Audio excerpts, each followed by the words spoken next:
Representative Ward, please. Thank you, Speaker. I rise in support with a few observations. Please proceed with the observations. Thank you, Speaker.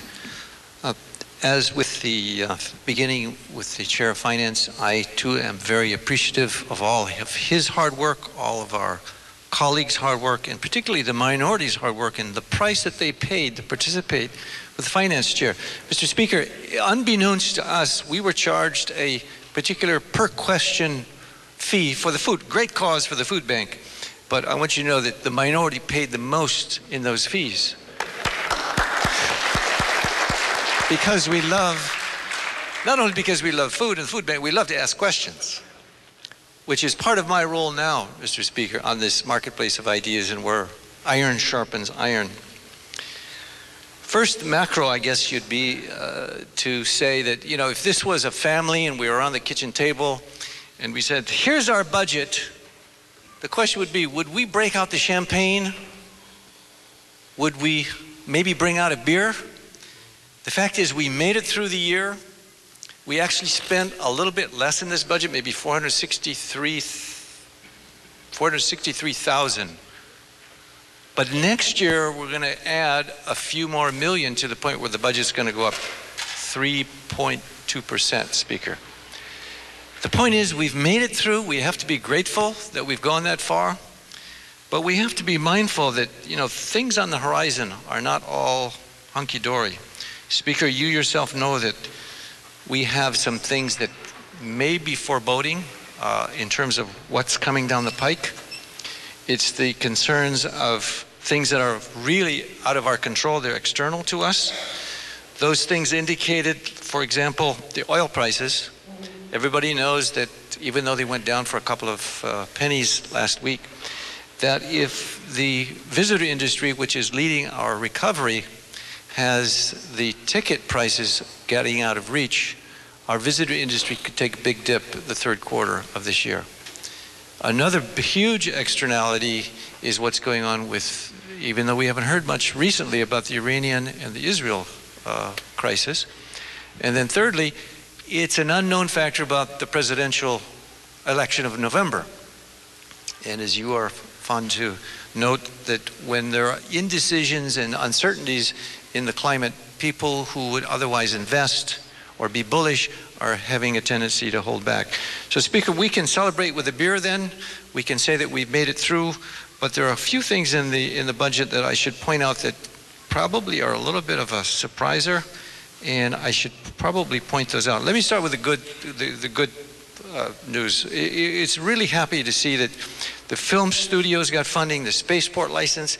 Speaker, one thing that we tried for almost 3 sessions now, or 3 years, to get the spaceport license.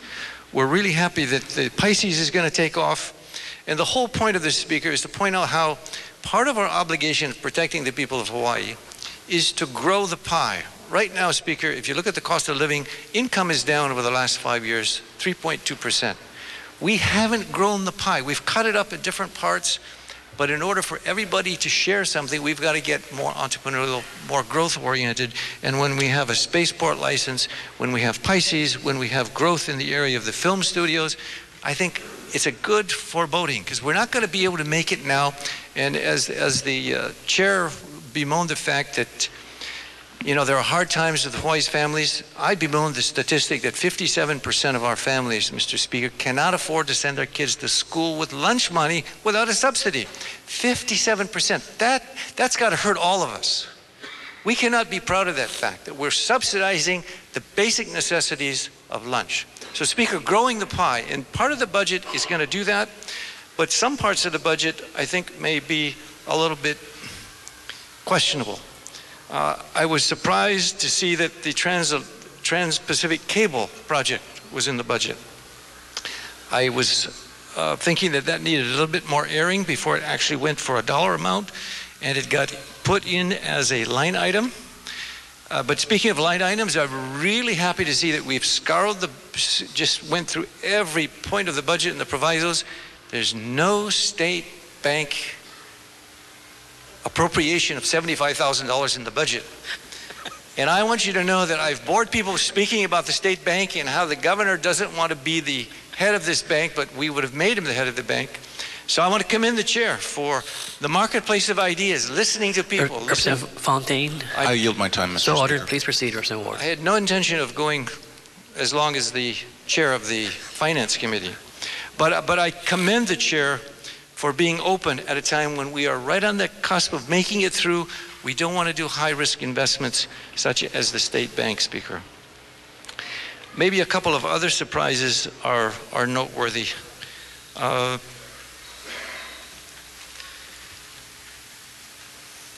The growth of some of these spending items scares me a little bit because, Speaker, if we look at, I know we've given the analogy time and again about if the water is boiling, the frog jumps, it jumps right out of the water. But when it gets into comfortable lukewarm water, it stays there, it kicks back, it feels good, and in the meantime it gets cooked. The data that we've looked at from the minority side is that groceries, gas, and electricity has gone up 25 to 30% in the last 5 years. And Speaker, that's on top of what otherwise is 25% more cost of living than the mainland. The point is, Speaker, when we on this floor say, well, look, this new fee or this new approach to raising revenue is only a cup of Starbucks coffee, I think we miss the point of what we're otherwise doing to the people of Hawaii when the cost of living goes so high. And that's why the chair of Human Services, the chair of Housing, who can be prideful that, hey, we got money for the homeless. The problem is that economy, the growing of the pie, has been missing in the equation from Hawaii and unfortunately sometimes in the budget. Lastly, Speaker, I think if we just have a little bit of reflection on where we are, where we're going, and how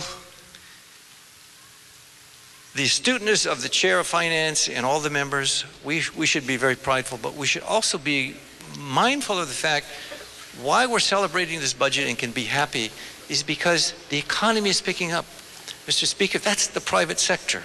That's the sector that sometimes we may be too much on this side of the aisle speak up saying, hey guys, let's give them a break, because they have just put the taxes in along with the people of Hawaii that has made this budget a worthwhile budget and one that we can be proud of. Having that, Speaker, okay, no champagne, but I think I'll pop up a beer for the day. Thank you. Thank you very much.